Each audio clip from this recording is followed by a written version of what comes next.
Welcome to It All Boils Down to This, the podcast where father and son take the kitchen table arguments and heated discussions from their home directly to yours. Jim and Jack Boyle will explore the world as only they can. We might even let a few guests join the fun. So sit back, choose a side, watch the water temperature rise, and enjoy stimulating generational conversation about sports and life.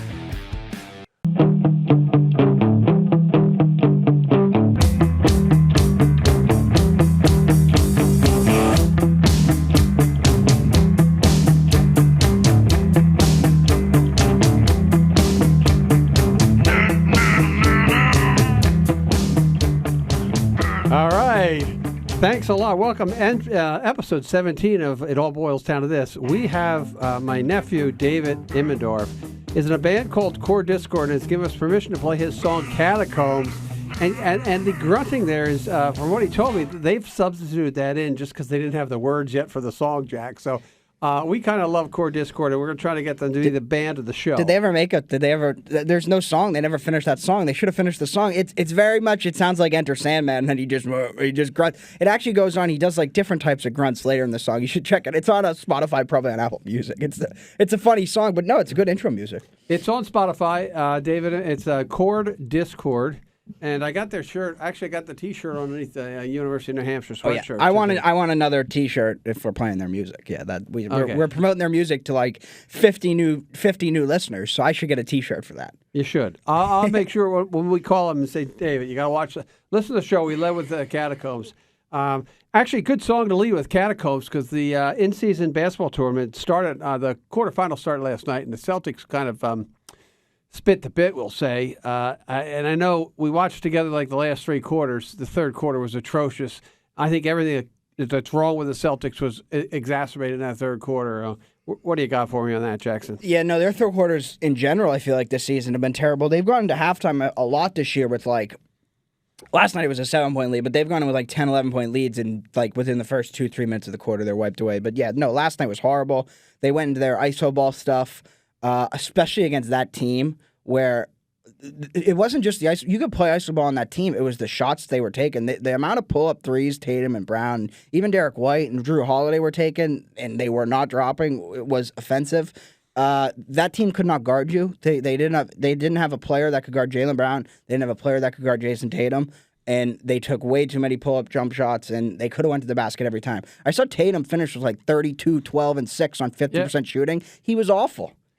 And Brown had 30, so they had 62 points from Tatum. It's the second and Brown. time they've lost with 30 points when they both scored 30 points. Yeah, no, and then the Pacers and Halliburton, he hit 4 prayers, and people, JTrev's, well, he's done that this year. He hits those shots, blah, blah, blah. If Steph Curry takes that shot, I'm happy. I'm like, oh, we got Steph Curry to take that shot. He hits maybe one of those shots in a game. Halliburton hit 4. He had 4 prayers. And he couldn't play a lick of defense. He was pissing me off last night. Mathurin started hitting shots. He stunk in the first quarter. He was firing bricks like you wouldn't believe. It was a bad performance by the Celtics. So again, I think it highlights all the what we'll say the negative aspects of this team. Number one, they definitely need Porzingis to win the title. Yeah, obviously, yes? Yeah. Number two, when they shoot bad from three, I read somewhere they take Hauser's 5 for 7 and they shot 20% from three. Even with his 5 for 7, they shot like 28%. Yeah, that's true. So you don't even have to take him away. He was 5 for 7. And then the turnovers. I mean, you got a team that wants to move and play fast. You turn the ball over, it gives them the opportunity to move and play fast. Forgot about that, yeah. That was really the third quarter. And the irony is, Jack, we're sitting there. It's a minute 20 left. It was a tie ball game. Yeah, no, they got it close. Did it got to a tie? It was a tie game. I don't remember it getting to tie. I remember it getting maybe like 1. But yeah, I didn't. Yeah, no, they had a chance to win that game. Like, even you say they need Porzingis to win the title, but even without Porzingis, they still have a claim for having the most talent in the NBA. They're a little bit. They might not have enough size, but they're still a top 4 team in the NBA, 3 team in the NBA without Porzingis. They still should win that game.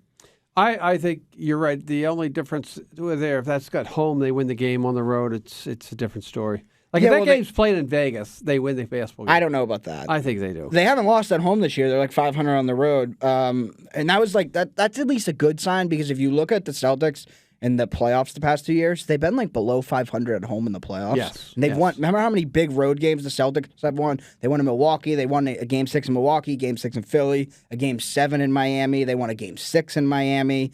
they just haven't won the home games. So, if they get the 1 seed and you're undefeated at home, you win your home games, you're going to win. Here, I just wanted to get the turnover margin from last night. Okay, so as you 18, the Celtics turned it over How 18 many? times. Okay. The Pacers turned it over 6. 12. 6. They only turned it over 6 times. And that means, actually, defensively, for at least the first half, the Celtics played really well. So then I'll come back to my old chirping point with the Celtics before we move on. And how much impact does having a young, inexperienced coach, even who's got a year under his belt, impact a game like that where things are, not that he calls timeout, but are they tuning him out? Would a veteran coach have it just seems they big did games. They did this. They had this type of stuff happen when they had Brad Stevens as their coach. So but they didn't have the talent they have now. They have Brad Stevens. I guess, but they still made those stupid. They still made those stupid things. Okay. They did though. They had the year that they had Kyrie Irving, Gordon Hayward, Jason Tatum, Jaylen Brown, all healthy. They had talent that year. I know Kyrie tanked the whole season that year, but Brad Stevens was a good. Everyone was saying people said they wouldn't trade Brad Stevens for LeBron James at that point. Like Brown and Tatum, though. Brown and Tatum. I understand that. Where they are now. I just curious. They've done that. Question. But they've done that with multiple coaches. That was just Tatum. For some, I don't know what happened last night when he kept taking pull-up threes. When every single time he was going to the hoop with like when he committed to go to the hoop, he was scoring. Same thing with Jalen. And then I don't know. You don't know. Hey, I'll tell you right now though. The NBA can't wait for that final of New Orleans, Indianapolis either. Yeah, I don't know. A lot of viewers on that one. It'll be interesting to see who wins the game tonight. It's the Knicks versus the Bucks, right? You know what's going to happen is the Knicks are going to win that, and they won't have any what they need is they need the Lakers. They need the Lakers, yeah. And what they want right now is the Lakers and the Bucks. Because if it is, no, right, I'm telling you, Lakers and Knicks is huge. Because nobody cares about the Knicks. It doesn't matter. It's New York, LA. That doesn't matter. The NBA is more about talent than about market at this point. Oh, Jalen Brunson. I know, but you would rather have Giannis in Milwaukee in it than just New York. I beg to differ. No, not at all. I beg to differ. The worst case scenario is if they get like Indiana, New Orleans. You're right. It's like we did this in-season tournament for an extra game of New Orleans versus Indiana. But you know what that gives you? That gives you Halliburton, who's really having a great year, and Zion. I mean, you want to talk about market? You just talked about markets, and now you tell me players. No, I'm just saying. I know. I think it's crap. I brought it up. I think it's crap. Done with Halliburton. You love Halliburton. I hate him. Don't you? The 4, he hit 4 prayers. 4. Watch them. These aren't just Let's count that. 1, 2, 3, 4. They were all 4 30-plus footers with contested too. He went to Iowa, didn't he? Halliburton? Iowa State. Oh, I'll have to look that one up. Halliburton does not feel like an Iowa. I know player. your mom was telling me there's a woman she works with, Abby, who's from who knows people in Iowa. They knew Halliburton, and then she didn't know Mom how to watch that game with us on TV, yelling and screaming at people. And he did. He went to Iowa State. Iowa State. I didn't remember him at all from college. We should call Tommy T up on that one. Where'd Halliburton go? All right, so it's been exciting though. I have to admit, it was a great idea. Hopefully, it'll get better. They'll tweak it a little bit here and there. If they get the final they want, I'm not going to watch it anyway, so it doesn't matter. Oh, yeah, no, I don't watch much NBA basketball outside of the Celtics, anyways. I like the game, but it's like any other sport, it's kind of boring to watch. Just a team you don't care about. But unless you're gambling, you bet the over. Well, everybody's gambling now. Then that's how you get interest in the game. But hey, to transition, the NBA has got an in-season tournament where actually winning teams advance. We're going to go to our favorite college football analyst, Kevin. He's going to update us as we get ready for college football recap. Yep. So here's Kevin. Well, where's Kevin? Thought on the NBA in-season tournament, since I'm sending this in right after watching the Celtics and Pacers. I think it's great. I think it's great that the NBA is doing this. Definitely a European soccer type of model, which obviously I'm a bit biased towards. But the NBA regular season is the worst competition in American sports. And so it's great that they are adding some flavor to an incredibly boring, stale, and meaningless competition that is the NBA regular season. And also, just upset that the Celtics lost as well. But, you guys can cover that. All right, on to the real stuff. And, obviously, I'm just going to address the elephant in the room right away. I went 0-5 this week on all Power 5 conference championship games. I lost my lock to which was Georgia. I I mean, Carson Beck, he's a mortal enemy of mine now. I mean, JTrev was texting in the group chat today saying that some people were thinking Carson Beck could be a top 50 pick in the NFL draft. Between him and JJ McCarthy, like, I have no idea what these NFL scouts see. I have no idea. I don't think JTrev has him in his top 50, to JTrev's defense, but I'm appalled at that. I mean, Carson Beck, he couldn't complete a pass. I think he completed one deep throw the whole game. And then he was just running into his offensive lineman, like in the pocket, and getting sacked. Horrible. I was losing my goddamn mind. And the officials not replaying that at the end of the first half is inexcusable. Inexcusable. And then they had the audacity to like do a replay for some potential incomplete pass like in the second half. Yeah, and it was the most obvious catch of all time. I was so pissed. I was so pissed. And then, after going 0-3, obviously. All right, we got to talk about that. Alabama, Georgia. Yeah, we have to talk about Bama, Georgia. What a football game. That's why you like college football. You know what? Actually, a lot of people, there were people who didn't really think Bama had a chance after the way they played against Auburn last week, but what a win. What a win for Alabama. What a game that was. Milroe, I thought in the fourth quarter was phenomenal. He had one drive where they kept making he made the every time they needed him to make a throw. I think they were up 3, went down, scored a touchdown, went up 10. Every time he needed to make a play, he made a play. And then Georgia came down and scored. Remember, they were at the 1 yard line. They kept they were running out of time and they couldn't get the ball in. Wasted clock. Gave the ball back to Bama, and Milroe he had a couple big runs and ran out the clock. Right. And just a big win for Alabama. I don't know what you have to say about that game. Well, I tell you, first of all, it threw chaos into the world, which is always good. And Alabama has not lost. I think they're like 11-1 in the Georgia Dome, and they're like 5-1 against Kirby. He's like whatever his record is against Kirby Smart. There's another stat. What's the other stat? It's Nick Saban with Alabama. I don't know what it exactly is. I think he's 7-2 against the number 1 team in the country. When he plays the AP number 1 team in the country, he's 7-2. You know how crazy that is? That's beyond crazy. That's insane. He's going to get another shot too, I think, right?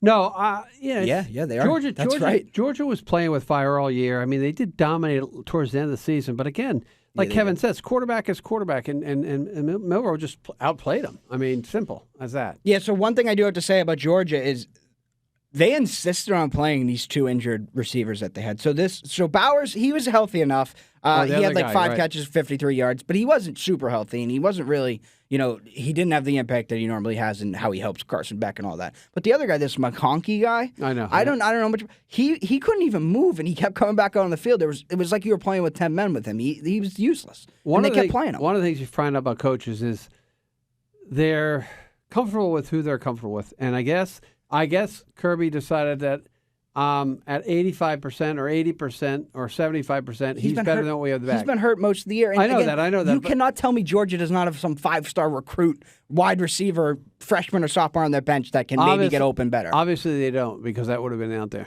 Obviously don't. But that's, again, it threw chaos in the world, and it gives us a lot to talk about today. But Alabama, when they had to come, they came through. They beat Auburn late. And they win the SEC championship game, and they have one loss, and the one loss was to probably the next team we're going to hear about. I'm a little bit messed up. I might have just played his call accidentally. I don't know. I didn't record it well today. There was those 2 night games. There was the Michigan-Iowa game and then the FSU-Louisville game. Again, losing my mind at the Louisville and Iowa offenses. It was a tough weekend. It was a tough weekend. That's all I can say. When the lights were shining their brightest, I didn't show up, and that's on me. That is on me. It's true. But I do just want to note my body of work is still impressive. 58, 55, and 3 this year, and 6-2 in locks. So he did go with the locks. If he's putting more units on the lock, it looks good. But he said what, 58 and 55 with the pushes. He's a break even. All that stress, all that thinking, all that everything, all that gambling. He made like $100. $100 if he's lucky. He made $100. Yeah. So is he going to give us more on these games? Or? I didn't really listen to the whole call. So let's go over. Let's start. You want to talk about? Yeah, let's start with Iowa first. Okay, go. Iowa. You start because I have a lot to say. Iowa. Okay. The coach's kid is the offensive coordinator, right? He had a contract that they had to score 325 points this year or he would get fired.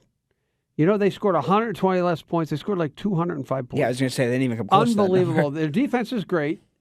Offense is kind of crappy. Michigan didn't really look awesome against them. I mean, McCarthy never impresses me ever, and I was reading something today about he could be QB3 in the draft.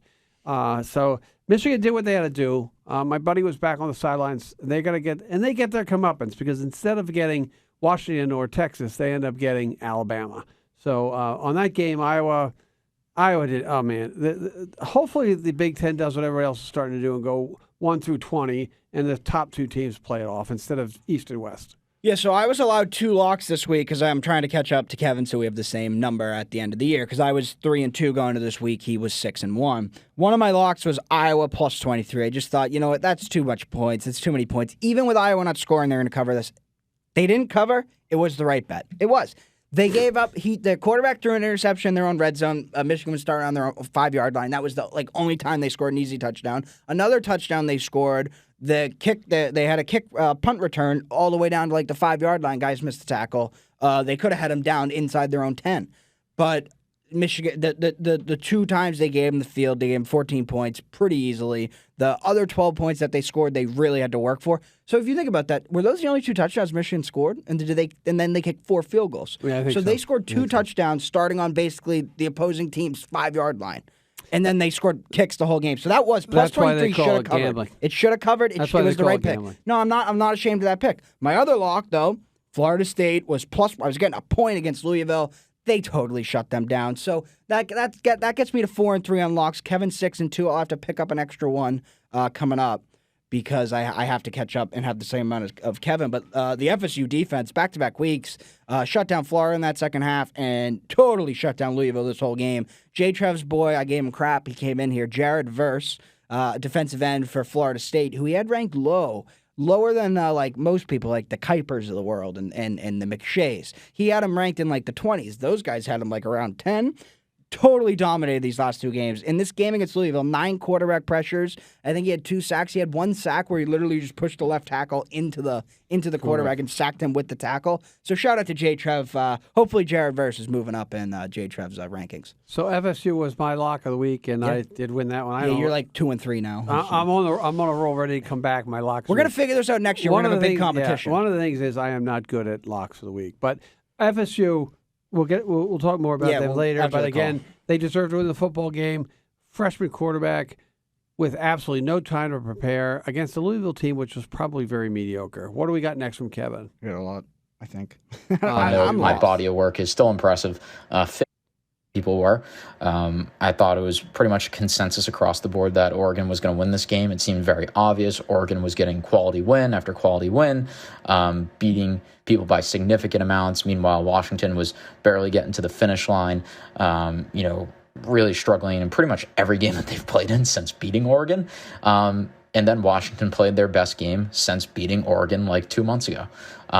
Incredibly impressive. Penix was back to his best. And it's kind of heartbreaking for Bo Nix. I mean, he loses out on the Heisman, which he would have won if he won that game, and he loses out on going to the college football playoff, and his career's over. But we'll see. He'll definitely be an NFL player and somebody I wouldn't hate to be on the Patriots potentially. If we draft Maserati Marv in the first round and then get him later, I'd take it. All right, then on to the Saturday games. Texas just demolished Oklahoma. We got to talk about Oregon. Just real quick, you might not have. I thought Oregon was way better than Washington. I thought they were going to kill them. Everyone did. They were 9.5-point favorites. And then me and Kevin have been super high in this group chat we have all year on Oregon. Oregon. JTrev's not said a thing. So it's getting to the end of the game. Washington's got the game. It looks like they're going to win. And JTrev texts, you know what?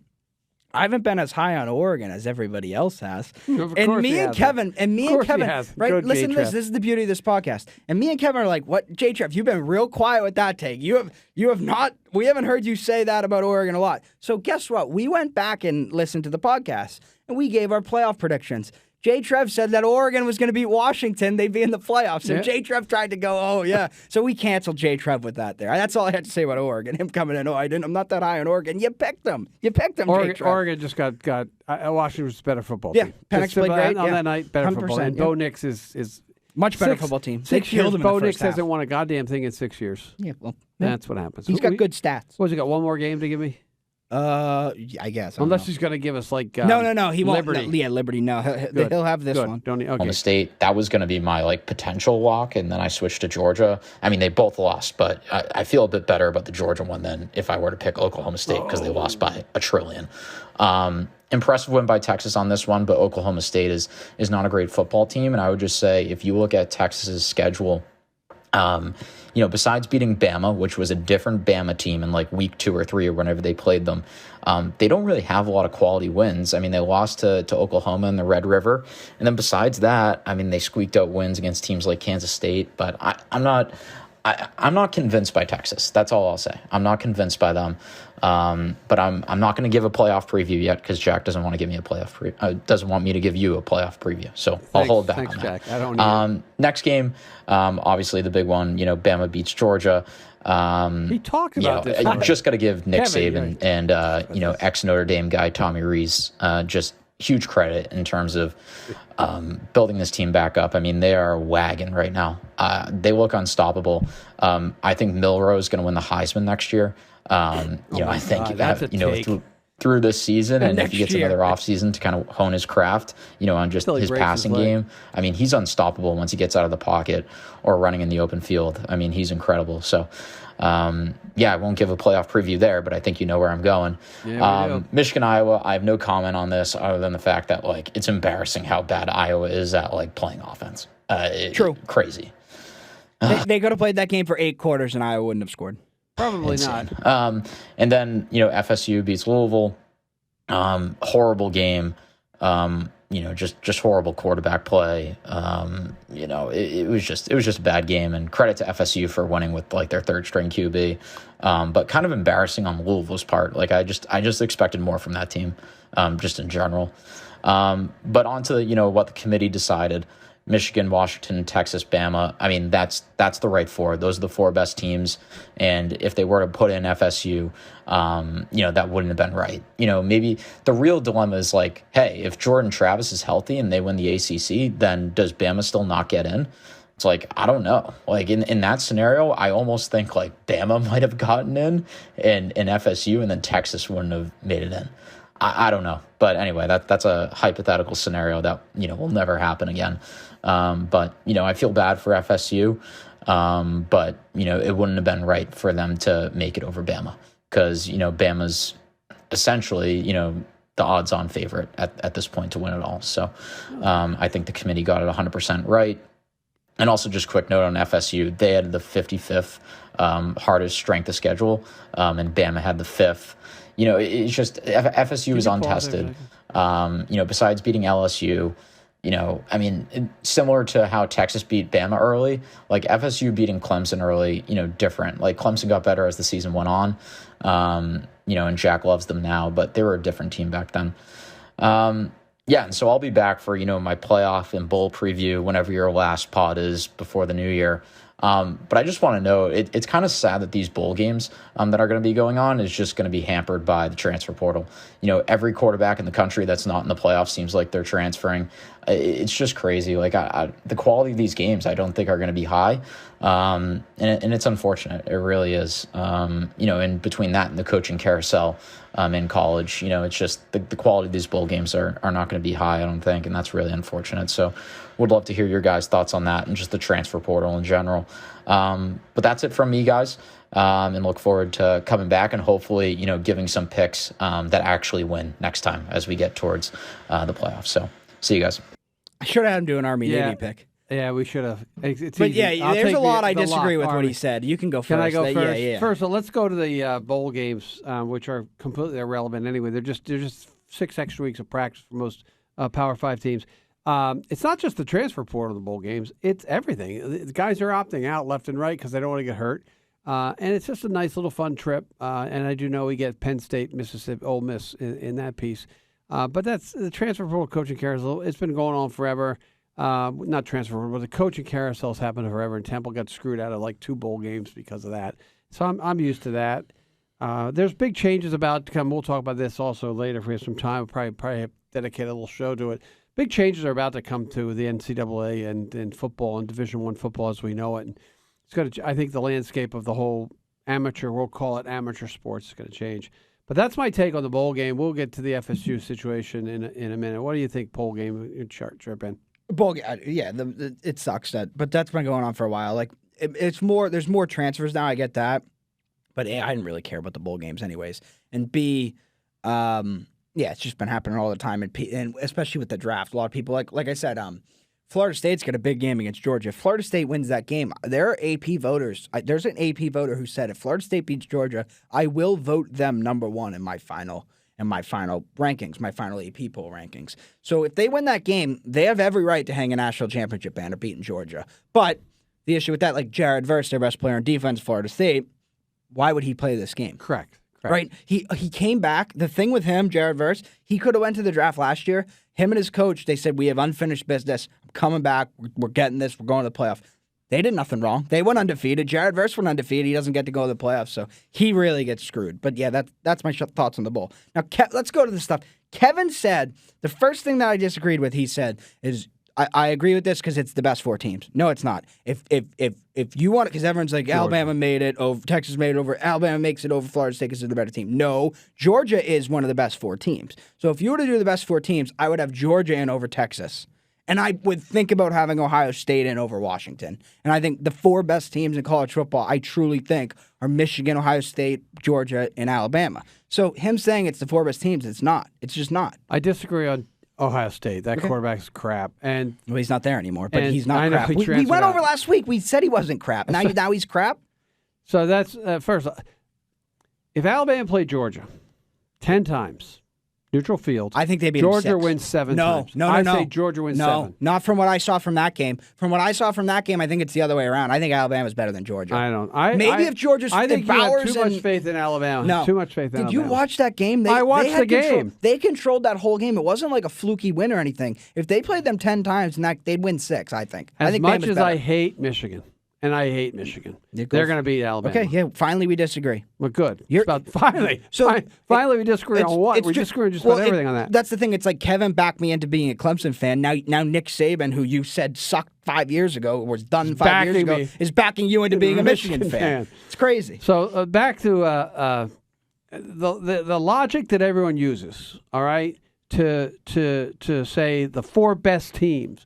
Well, that's not the logic the NCAA or the college football playoff people project out. Go and play tough games, all right? Texas goes to Alabama. I don't give a crap whether it was the first game of the season or the last game of the season. They went to Tuscaloosa, and they beat them, all right? It doesn't matter if you're going to say the head-to-head don't count because Alabama's playing better or because a quarterback got hurt.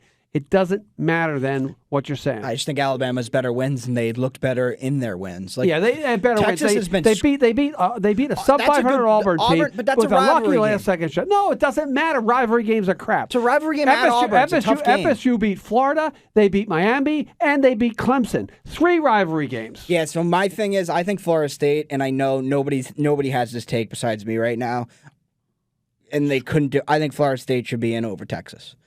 I know everyone be like, oh, Texas beat Alabama. How is Alabama over them? Alabama's better wins than Texas. They've been more convincing in their wins. Texas, like Kevin said earlier in his call, they've been sneaking some wins, and they've had like 2 overtime wins. They lost to Oklahoma. I think Texas need to go undefeated to make the playoff, and I think the only reason they did it is because, like, if Georgia beat Alabama, Florida State would have made it over Texas. So they what? Would've. Okay, how do you agree? You know that, right? If Georgia would have made it over Texas, if Georgia beat Alabama and Georgia was in, Texas wouldn't have made it over FSU.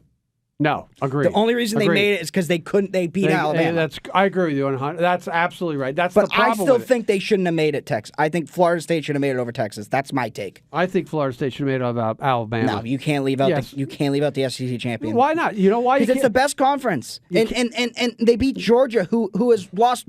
Now Georgia has lost 2 games in the past 3 years To Alabama both times. You can't leave out Alabama. But I'll come back to this.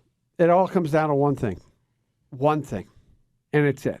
It's the cash. I guess, but It's all cash. SEC controls the world.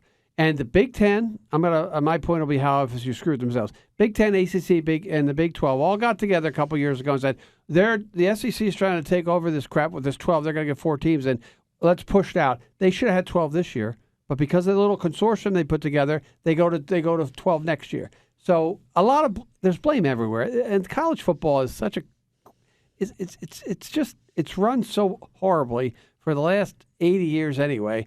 National champion who you voted used to be the national champion. Hell, it didn't even have a playoff. At least we have a playoff now. But I don't know how you can tell Florida State, oh, they didn't play a great schedule. They played the ACC, a Power 5 schedule, right? Yeah. They played the ACC. They played an SEC team that they beat. Yep. They played their championship game, which they won. Yep. All right. And they did not lose to anybody who they played. No. Okay. Texas played Alabama on the road and played that Big 12 schedule, it's a Power 5 schedule. They lost to one team, which is Oklahoma might have ended up in top 15 team. They lost one game.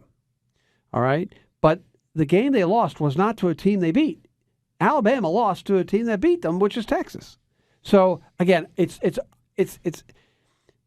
so screwed up that I would have predicted once Alabama won that game, I could have told you FSU was out. I knew they were done. They were the committee didn't have the balls to say screw Alabama. Let's just go with the teams that deserve it based on our criteria.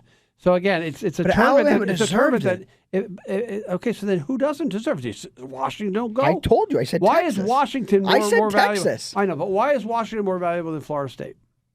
Because they have better wins. They have more wins. Better wins against teams that end up sucking at the end of the year. That's actually a good point because they would say, oh, they beat Oregon twice. Here's my point. I know Kevin says the team's changed, but this still was at Clemson that they won that game. And Florida State should have lost that game at Clemson. Correct. They should have lost that game. But I would argue, I'm so high on them right now, Clemson. I would argue Clemson would beat any Pac-12 team. Besides, even Washington they could maybe beat, but I think Clemson would beat Oregon. Now Clemson's playing. We got Kentucky. That's who our ball game is. They're already 7.5. Now you're a Clemson guy. They're already 7. I'll say not they. We're already 7.5 point favorites over Kentucky. Come on, we're gonna kill them. I wish we got I don't know how the Bulls in the ACC and the Pac-12. But I would have loved to play like Oregon. They should have had them come up here to Boston and play SMU. That would have been a good deal. Yeah. SMU's pretty good team. Football. SMU's probably comparable to Kentucky. Just one more thing. SMU screwed the American Conference all the way through, beating Tulane, who would have gone to New Year's Six Bowl. More money comes in SMU leaving to go to the ACC, where they're going to suck for 55,000 years. So good luck. Well, it's like Mustangs. Texas. They're going to the SEC. They're going to start getting. They're either going to. I don't know. But sink or swim there. You never know what they'll do. Right. And then again, the playoffs expand. If it were a 14 playoff, they'd never make the playoff again. Remember one thing? What does Texas have? Money. Yeah, I know. Money. I don't care. Money. Who are the two most valuable? Louisiana State has money. Who are the three most valuable programs in college football? Notre Dame, Alabama. Notre Dame is not anymore. Notre Dame, Alabama, and probably Georgia because they're in the SEC. Alabama, maybe Michigan. Texas, Ohio State make the most money. Is that a fact? Yes. I made it up. It's close to a fact. I've heard it once. Yeah, you made that up. Of course I made it up. Yeah, it's close. We're gonna look that up. Jack's going to test me out on that one. What athletic programs make the most money? No, most profitable college football program. Yeah, that's not good. athletic. That's actually good. Jack's on the phone right now looking it up. Okay, and then one more thing about what Kevin said. People have been bringing up this strength of schedule stat, Florida State 55. I looked, every single website I looked at had a different strength. So the one that I got, it was Bama had the second in strength of schedule. Bama 2, Michigan 4, Texas 5, Washington 8, FSU 16.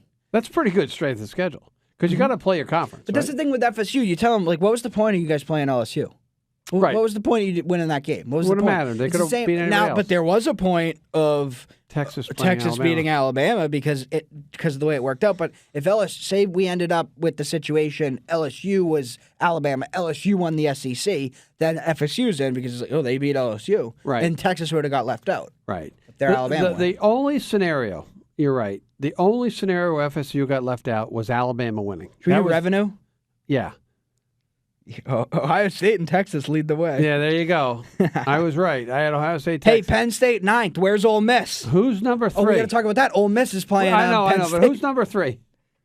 Florida 8, Texas A&M 7, LSU 6, 5 Georgia, 4 Michigan, 3 Alabama. I just said, and I didn't even make it up. I get credit for that. JP gets 1 point there. All right, you're right. You did make it up, though. I didn't make it up. I remember reading somewhere, Ohio State makes so much money. Texas makes so much money. These programs are printing cash. And we're going to get to Charlie Baker after we do Ole Miss. I don't care about Charlie. I think we got to talk about that. That's too recent. I don't know enough about it. If you want to say something, say something. But it's going to change football. we got enough on you agree? No, you would have had FSU over Bama. I would have had FSU over Texas. And I can Kevin tell you right now, agrees with it. if you go back to the podcast, I had as my Final Four Georgia, Oregon, FSU, and Ohio State. So I went 0 for 4. Yeah, I went 0 for 4. I had Georgia. Yeah, I had the same thing. Same as me, yeah, right? Same thing. Yeah, Yeah, we 0 for 4. we did really good on that prediction. But where did we come up with the Mississippi? Was that Kevin saying Mississippi? Yeah, Kevin somehow Ole Miss is the Penn State of the SEC, right? He's Kevin. I hope you're listening. That's a bunch of garbage. Yeah, well, we We're getting a matchup. Yeah, that fact that's a ball game. That's going to be a heated ball game. So I do get an extra lock, and I'm locking in right now. Army. Because Kevin didn't give us a lock. No, I'm not. It's down the road. I'm locking this pick because I got permission from Kevin last night because this line's going to move. And you know what? You can lock against me right now.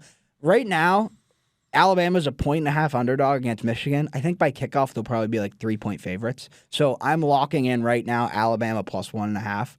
And I guarantee you they're going to be favorites by kickoff. So that's one of my locks. Alabama's going to win outright. Basically, yeah. But I get a 1.5. So if they lose by a point. My lock is Army will destroy Navy down in Foxborough this weekend. They won't ever destroy them because they don't have the destroyers. Navy's got destroyers, but the cavalry will come in and Army will win. That was a real good Go Navy Army beat puns. Navy. I know. Those are Let good. me find the line here.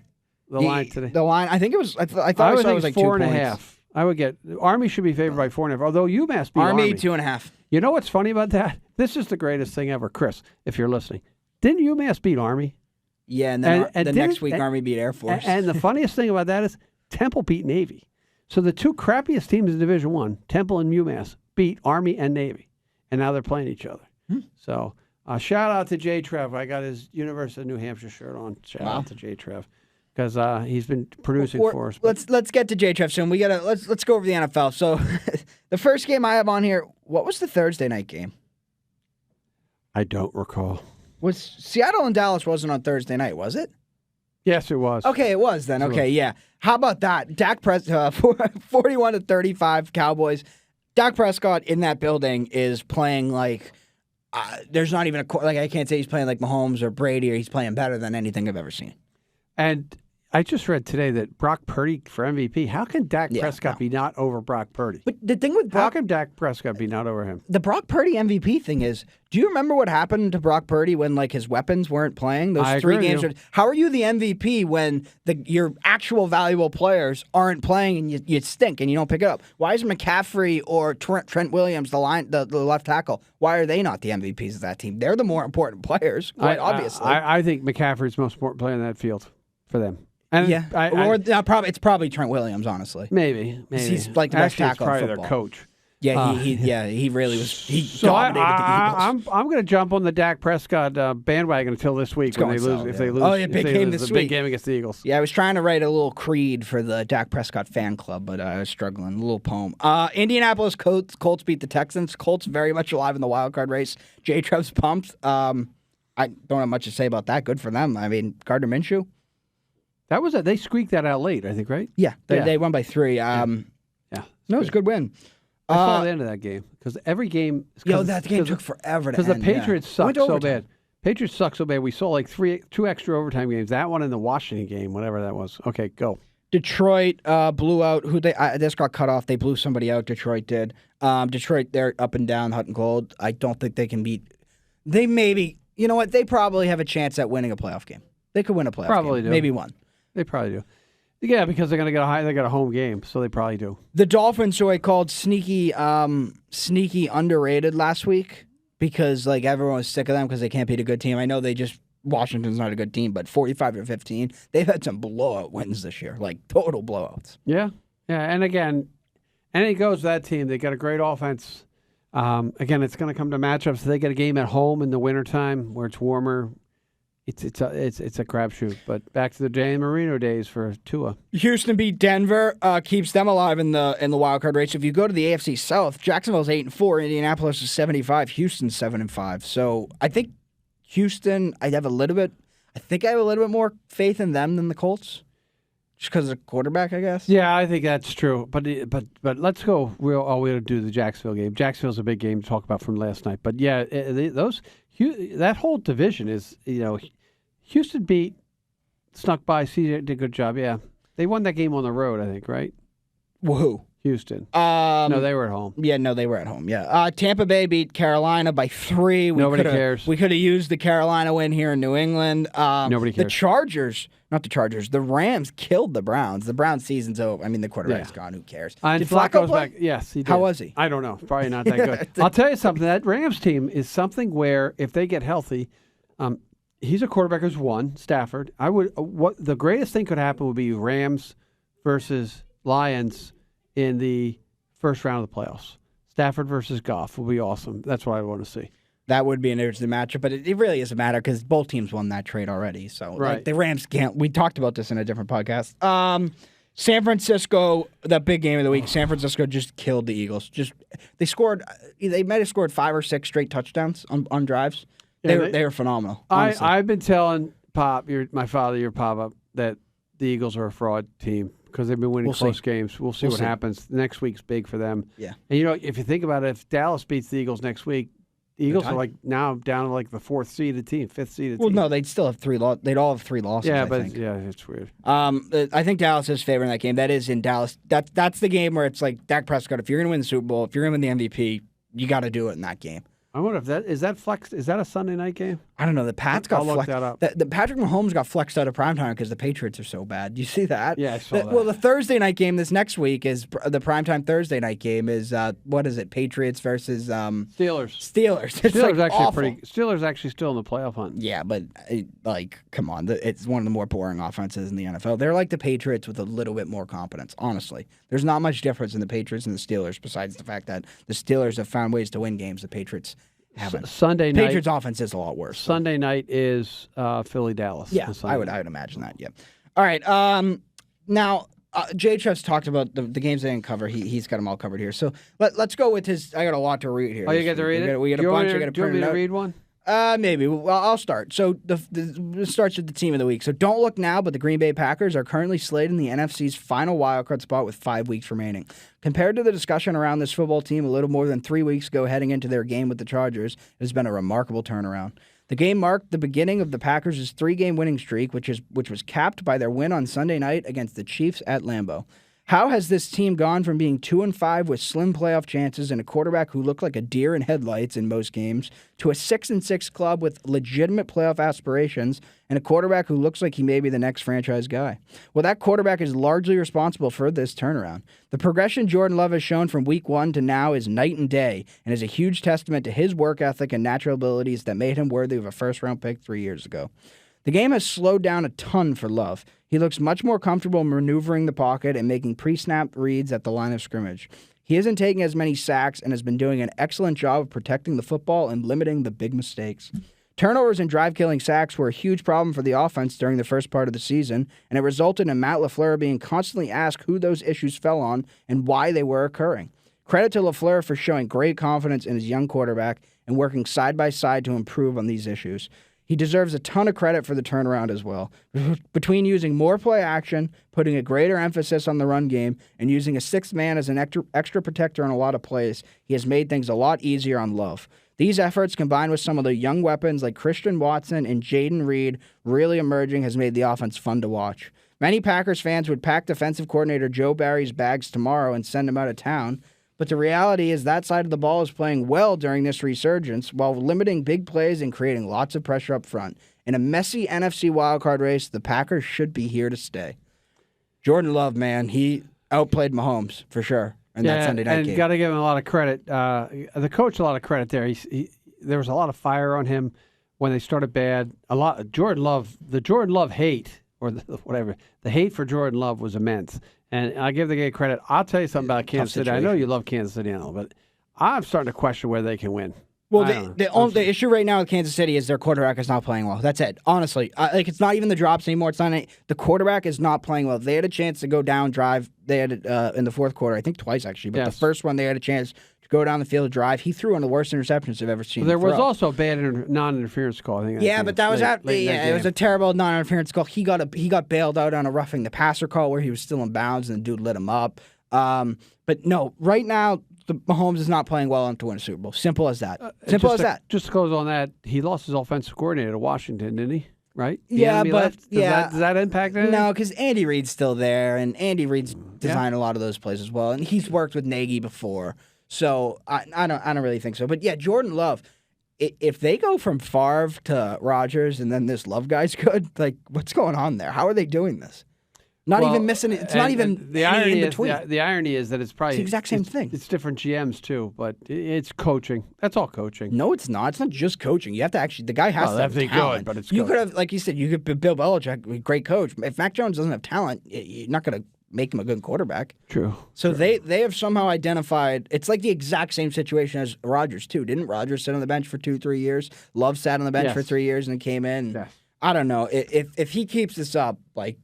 So that Imagine was being a Bears fan. You've been looking for a quarterback for 40 years, and they get not going to say Hall of Famers, but they get 2 Hall of Famers in a row, and this next kid's a rookie, looks great. Right. We'll see. We'll see down the stretch again. That game is at night at Lambeau.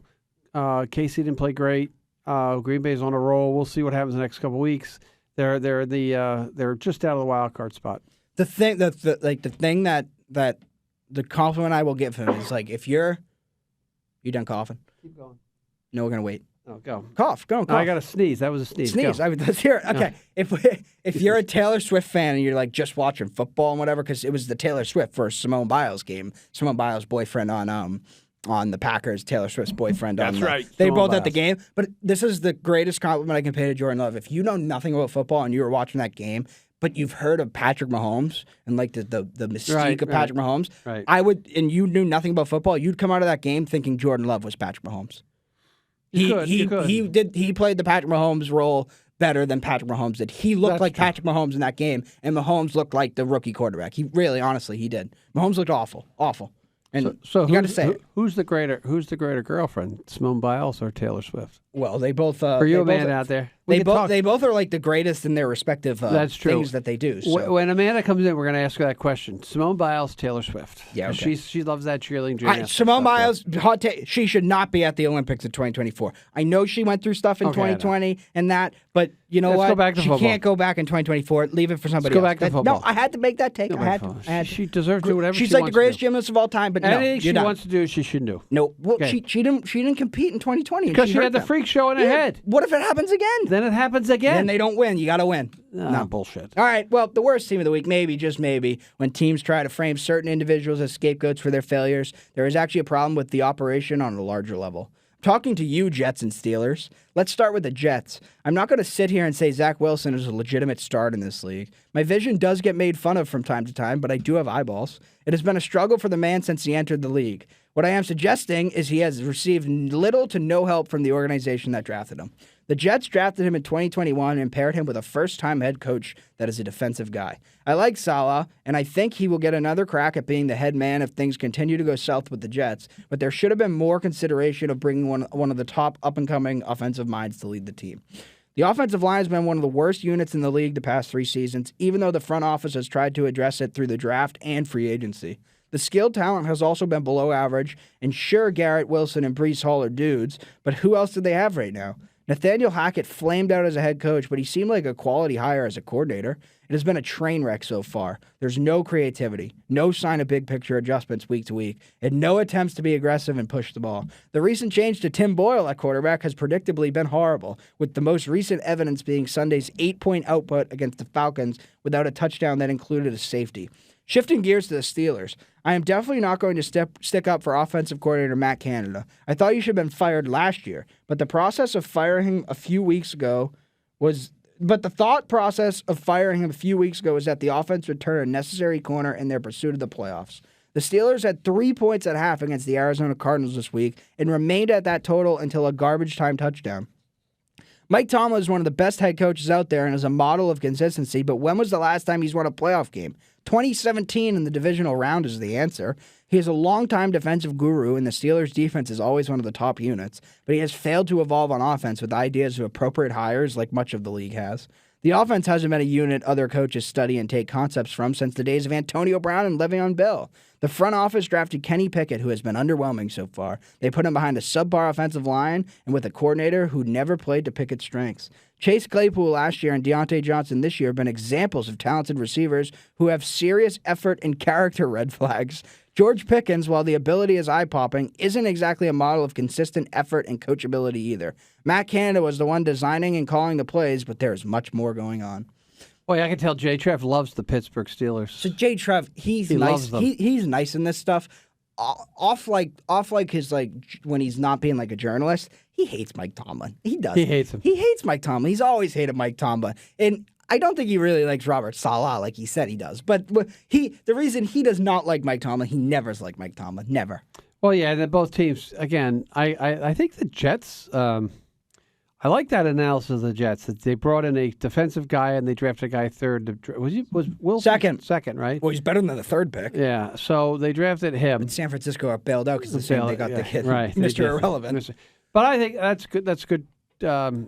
I can't believe the Patriots aren't like the worst team in the league all the time. But that's okay. You can't. You gotta spread the ball. Okay, so we had the best team, the team of the week, Green Bay. The team of the non-team of the week being the Jets and the Steelers. Both Steelers are in the playoff hunt, though. I'm looking right here at the AFC playoff hunt, and Pittsburgh is in. It's the 5th seed. Pittsburgh's the 5th seed in the playoffs. Unbelievable. Well, yeah, because they're 7-5. But what they're probably 7-5. The Browns are 7-5. Colts are 7-5. Houston's 7-5 is all tiebreaker. They're going to lose to the Patriots. Still four games left. Right? Yeah, they'll probably end up losing. Something freaky will happen. It'll be 3-0. Another great game. So now we go to the Player of the week. We're going to do a controversial sponsor this week, sponsored by the Kowloon. Oh, jeez. A lot of stuff been happening at the Kowloon lately. Stabbings, riots, all the fights. fights happening at the Unbelievable. Kowloon. The Kowloon. And a shout out to Tommy Leith, love the Kowloon. Oh, yeah. No, that's why I did it for JTrev. He's a big Kowloon guy. A lot of people are big Kowloon people. It's like this holy place in this city.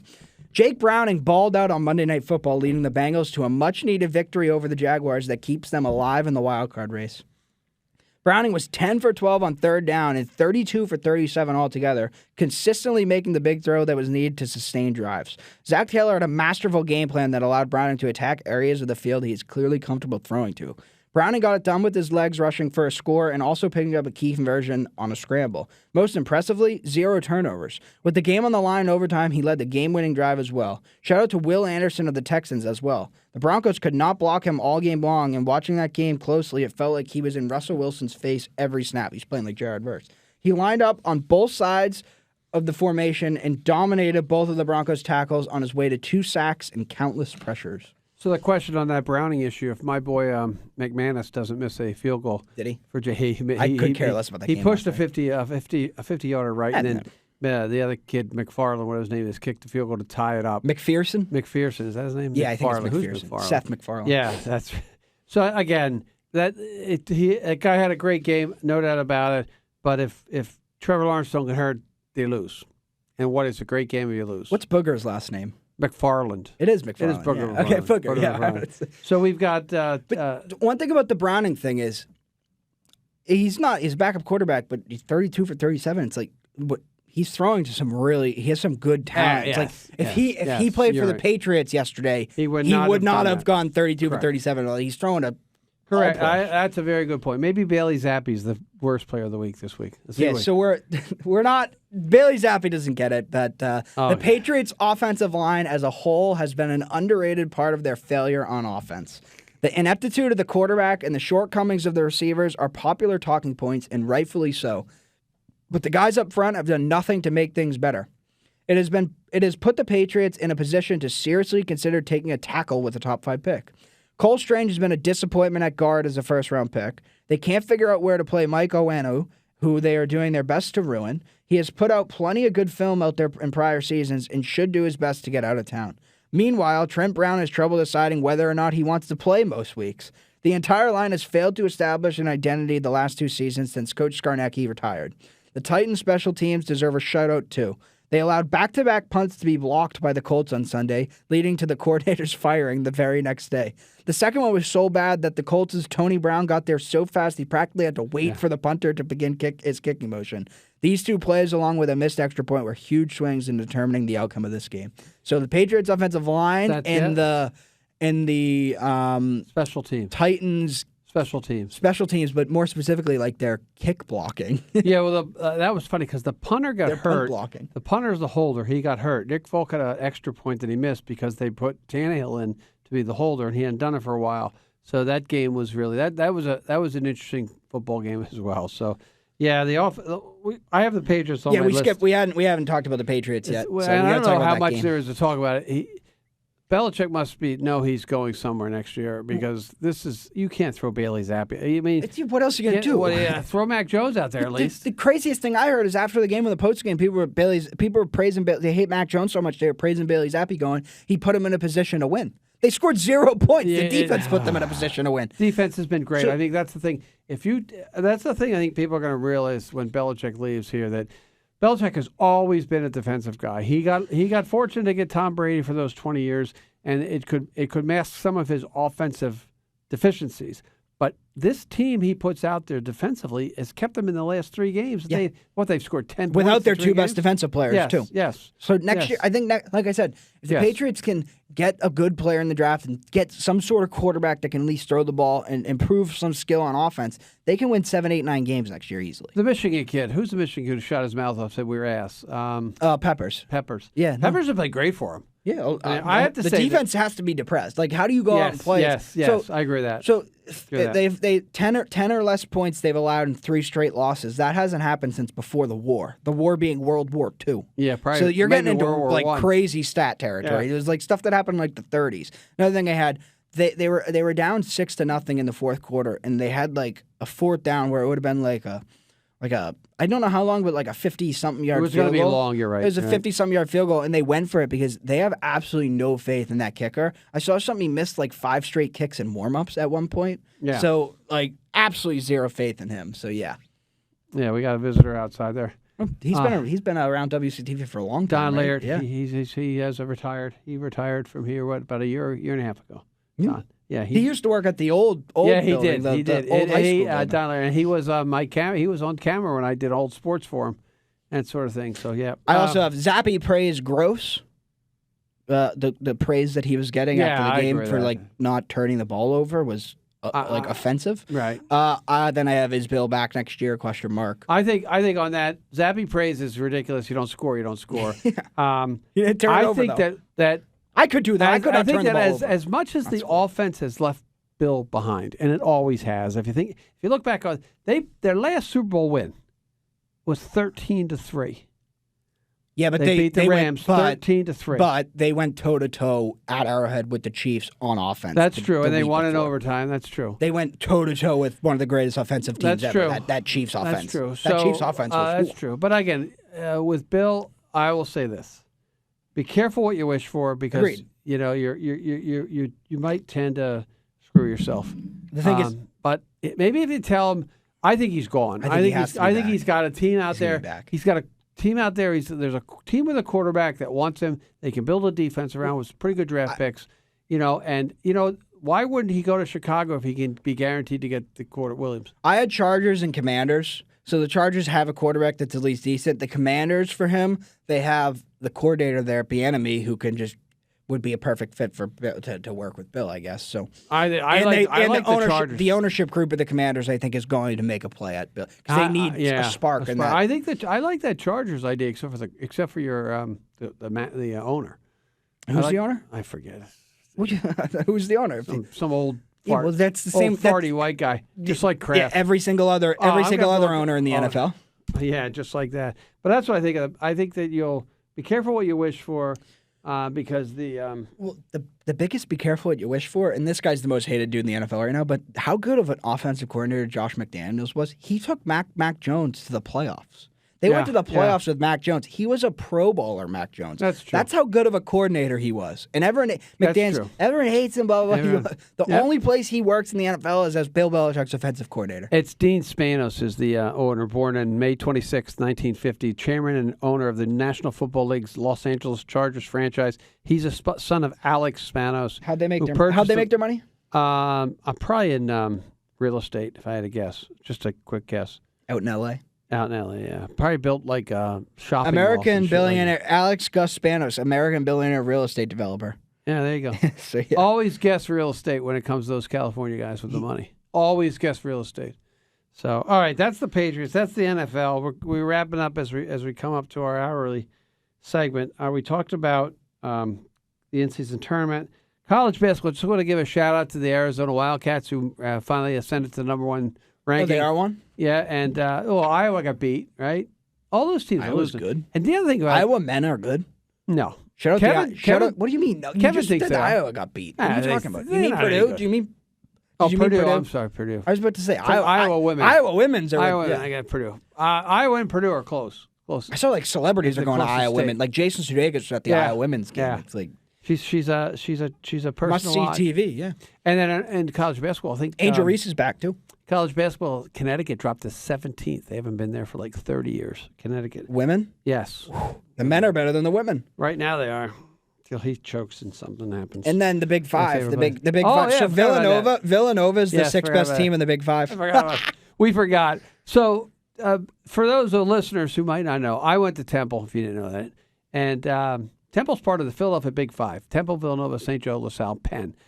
They did a Big Five tournament where they had a Drexel, which is a city school. My brother went to school there. And all the schools played in a little pod. Temple was with LaSalle and Drexel. Temple won both games, so they were number 1 seed. St. Joe's won both their games. They were number 1 seed. Villanova lost to Penn and Drexel in the Big Five, and they ended up in the 6th place game. They got 6th place. So God bless them. And they play UCLA this week. They'll probably blow them out. But that's an example where Jay Wright was a dominant force. But Big Five is always huge. When I was there, first Big Five game I went to real quick.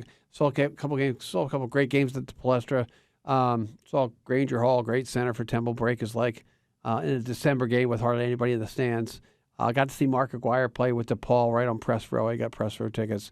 And that was Ray Meyer. I've seen some great games, and it's a great little thing. Hopefully they'll continue it after they got one more year of the First Union Center down in Philly's running it. But it's a very unique situation for college basketball. You have the 5 city teams that all play Division I.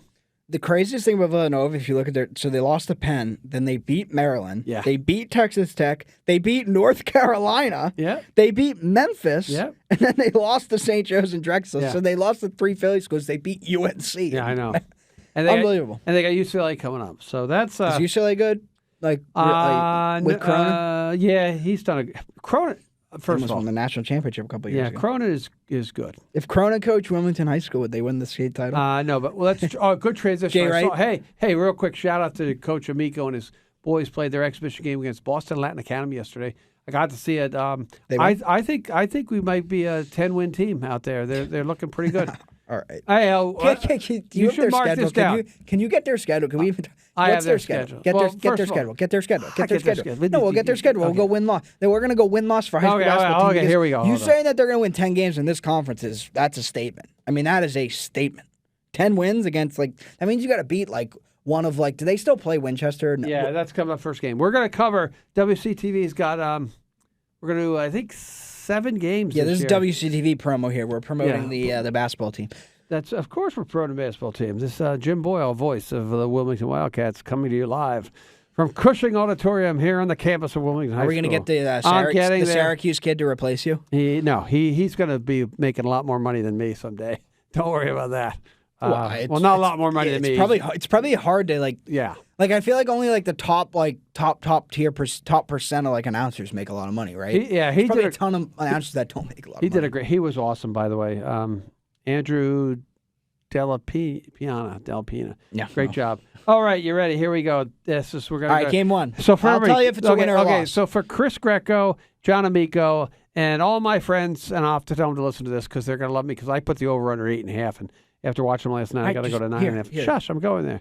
Boys varsity basketball game number 1 versus Winchester at home. Loss, big time loss, huge loss. I think they'll lose by 35 points. Okay, are you keeping the record? You keep the number. Next. Wait. Let me put win here. Okay. 1 sec. You have a big time loss against Winchester. So. Jack says Winchester's lost. Everybody hear that? 25. If all I right. will, wait. Stone them. No. Shush. I will give them a win if they lose by less than 20 points. Okay, that counts as a win. They will. Winchester, they'll be with. What, does Winchester suck now? Yeah, they're not as good as they used to. Okay, stone them. When they lose by 20, stone I'm them. like a genius. Win. I'll give them a win. They're going to croak stone them all over the place. The problem is I don't know anything. What do they got for players? They suck. Good up. No, I'm talking about Wilmington upperclassmen. The good. Well, we got seniors. the 6'8" in Balter. How old? Junior. Oh, okay. That you didn't tell me that. I didn't tell you that. Tell me that a 6'8" kid. 6'8", that changes things. 6'8", Aiden Balter, pitcher, basketball player extraordinaire. And he's a junior. Yes, he's junior. We got senior All right. We got senior leadership from All right. Tiago Gomez, Ben Marvin, Michael Lawler, Michael Otis. Who's going to score the most Ben points? Harper. Big kid? No, I'm going to go. The most points Tiago Gomez will be the leading scorer. He can You know shoot? what funny last year? You know who the leading scorer was last year? Noah Spencer. You remember Noah Spencer? He was at our baseball camp, and he hurt his leg, so he's not back. Okay, so second game he's is still in the school. He's not playing. Yeah, he's not playing. He'll be back. That's tough. I know it sucks for him. He missed football. Hopefully, we'll be back for baseball and catch. All right, Wilmington High School basketball. Next game, Arlington. That's a loss. Yeah, big time. I remember Arlington played. It was like my junior year, and I was watching the game, and they must have hit like 500 threes against us. Yeah. It was crazy. So your junior year was the last time we beat a big school. We beat Woburn to start the season. Coach Ingram's first. That's a year. big school. I thought Woburn's the big side in Liberty. Well, that's like beating Vanderbilt and saying you beat an SEC. Just team. So my friends at the high school, true. this is must listen to now. I'm going to have to put It's this true. on the Instagram It's like account. honestly, Yes, Woburn's it a is. big school. They're like the Vanderbilt of the big schools. No, they're good. No. They're big. Woburn basketball. Yes. I think no, Yes. it's Wakefield. I'm thinking. We'll of. beat All right. Woburn. Okay. Arlington will beat us. Shawshene Valley, Votech. That'll be a close one. Shawshene Tech. Just by what I'm hearing, the way you guys complained about all these athletes going there, I'm going to Tech. Oh boy, you have no idea. I go. I know. This is just. I a go. We random beat Shawshene. Lexington. I'm basing this off nothing. But I do know you have a 6'8" Lexington will kid. be a loss. Yeah. Lexington will be a loss. Obviously, yep. Watertown will be a win because he's got nobody back. I'm gonna say Watertown's Watertown's a a win. Woburn will be the win as Woburn, well. I'll give you a win because they're Woburn. Okay, so then Melrose will split with Melrose. 1 win, 1 loss. We'll split with Melrose. I'll give you that. I hope we do. Belmont. You know what? No, I'm taking that we'll away. split No, with I don't. Melrose. Nope. I do not like the way you just. We'll I split do with not. Melrose. Nope. I do not like what We you just beat said. Melrose last year. No, we didn't beat Melrose. Okay, we'll split with Melrose. 0-2 because of what you just said. I had it 1-1. You screwed Belmont, which we're going to go live with. That's a loss. That's going to be a win. Burlington High, I think we lose both Burlington because the coach Connor his 3-point shooters will eat us up. He's a good coach. Yeah, he's a I can't say it on there. He's a good coach, but he's you know what he is. Reading will beat us.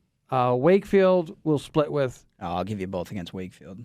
Stoneham will take both. Watertown will take both. Melrose, Burlington, we already did Wakefield. Saugus will win. Saugus is a loss, right? No, Saugus. Saugus and Drake. Well, let's split Saugus and Drake. What's that give us? How many games did you say? I got 20 games. I get 7 and 12, so I missed a game. 8 and 12. Then you got. So I'm gonna go 7. I'll go 7 wins. I'm gonna go. Even 7 wins is a lot in that league. I'm gonna go. They're gonna win. Here's their 9. Here's the 8 that I know they're gonna win. They're gonna beat Stoneham twice. They're gonna beat Wakefield twice. They're gonna beat Watertown twice. That's 6, and it doesn't matter who they beat after that. I don't think they're Watertown. I'm gonna go over under 9.5 for my boys. And listen, my son has no idea who you are and what you play. We'll get him out to a game. Maybe we'll get him on the mic with me, and we can watch. The first game's Winchester. First game's Winchester. Tuesday. And you said, and that's the big game. You said they have a chance at not. Tuesday, December. That'll tell me everything. Tuesday, December 12th, 6 p.m. at the high school. Be there. We'll bring Are you gonna Jack. be live? Yeah, or we might go live. We don't know yet. Bring Jack with us. I'll know after Bring that Jack game. on. I will. And then we're going to do the Shawshene Tech game. I'm going to sit on the court side and do Jim Boyle, not high above court side, but right at court side, like Mike Breen. So that's a Wilmington High School. God, like I said, shout out to my boys. I'm sure I missed a couple of you guys. Balter, Harper, Tiago Gomez, Michael Lawler, Ben Marvin, Michael Otis. I'm sure I'm missing somebody now. My brain is farting on me. I got to start. Oh, Wallace. He's a new kid. Speaking of all these kids, I got to to start making the quiz. I'm gonna make like a 30 question sports quiz. It's gonna be like basic stuff. Like it's gonna be like one of the questions will be, and there'll be multiple choice. Be like, where'd Charles Barkley go to college? So not something hard, but it'll weed out some people. And there'll be 30 questions, and I'm going to have you give it to your students, and the person who gets the highest score gets to come on the podcast. Okay, so everybody's heard that. Jack is putting, everybody wanted to come on the podcast. It's a lot of fun to come on the podcast, but Jack's putting together a quiz. You can't have your phones out. We're going to give it to you. Whoever gets the highest score on the quiz gets to come on the show. They'll come on after your sister Amanda. She's going to come on because now we have Simone Biles and Taylor Swift to talk about with her as well. Yeah, real. The other thing I talked to John. Is Taylor Swift ruining the Chiefs? I talked to Coach Amico this morning. And his father's about the same age as mine. So what I want to try to do is let's do the all NBA draft. Father's the same age as yours? He's same age as me. Oh, I was gonna say. No, He's same like, age. what? He's a year older. I just wanted to say what his dad. No, when he was no, like John. 60? John. So I think what we're going to do is I'm going to shout out to everybody here. Chris, Justin, Kevin. I don't. Does Kevin know the NBA enough? Enough, yeah. Chris, Justin, Kevin, Jack, Jim. Then let's bring Amico's dad, and Dennis Ingram. 8. We'll draft the All NBA team. If we get everybody in the studio, we'll do that. It'll be like the Inside the NBA did that once. It was They did it. They maybe did it 12, 13, 14 years ago. So it was like maybe like before like LeBron and LeBron I think did get picked, but it was before like Durant and Curry. But Charles Barkley didn't understand the draft. He thought they were playing like an All-Star game. He picked Allen Iverson first. Allen Iverson went first, and then McHale had the second pick. And McHale was like, McHale was all like, I thought you were going to pick Jordan, and I have to take Larry. So Jordan went third in that draft. Because McHale was like, I thought you were going to pick Jordan. I was going to take Larry. So Larry went second, and then Jordan went third. Hilarious. They got Jordan third. That's hilarious. So we're going to try to do that as well. But like I said, shout out to our boys basketball team. We're going to cover boys and girls basketball all winter long here on WCTV. Yeah. Shout out to Jack, who's going to have to go to the games now because he's trash-talked them to 7 or 8 wins. I think 9.5 is the over-under. Jordan won't go lower than second in our draft. It depends on who gets the first pick, but he won't go lower than second. I can guarantee you right now, the draft will be LeBron, Jordan, LeBron, and then it'll be a crapshoot after that. Yeah. And again, that's why I want to get different generations in because, with you, Kevin, Chris, Justin, and John, Amico, that's 5 of the same generation. And John's dad and myself is a generation, and we have Ingram out there by himself because he's like old, but not really that old, Dennis is. So, but that's what we got, Jack, for today. Great show. We got to talk about just about everything here. We went over the in-season tournament. We talked about our friends from the college football, the playoff, the bowls.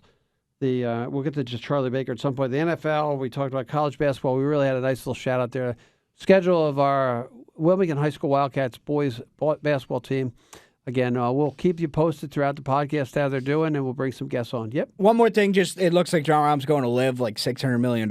I have no issue with it as long as he doesn't give us that crap answer of like life balance and blah, blah, blah. Just tell me you got $600 million and you They gave him $600 million. That's what the rumor is, yeah. Do you know how much $600 million is? Yeah. That's like $400 million short of $1 billion. I mean, he might be if you do, like obviously Tiger's number 1, but and Rory's probably 2, but John Rahm has a case for being the biggest golfer in the world. But know what's funny is would you agree with that? I agree. But John Rahm might be number 1 in terms of like right. But the needle will not move at all. No, nobody will give a shit. The only way the needle moved is if they had like a healthy Tiger. That's the only way the needle moves, right. And that's not happening. So. And it's just it's a crapshoot. We'll see. I don't want. All right, so we get to end the show on Jack getting an update on John Rahm, but again. Episode 17 is now concluded, so for It All Boils Down to This, for Jack Boyle, I'm your host, Jim Boyle, and we'll see you on down the road. Thanks for listening to this episode of It All Boils Down to This, recorded at WCTV studios in our hometown of Wilmington, Massachusetts. We are always open to any ideas, critiques, topics, and guests, so if anyone out there in podcast world needs to get a hold of us, we can be reached via email at jboyle22@comcast.net. Along with Jack Boyle, I'm Jim Boyle. Make sure to tune in to the next edition of It All Boils Down to This.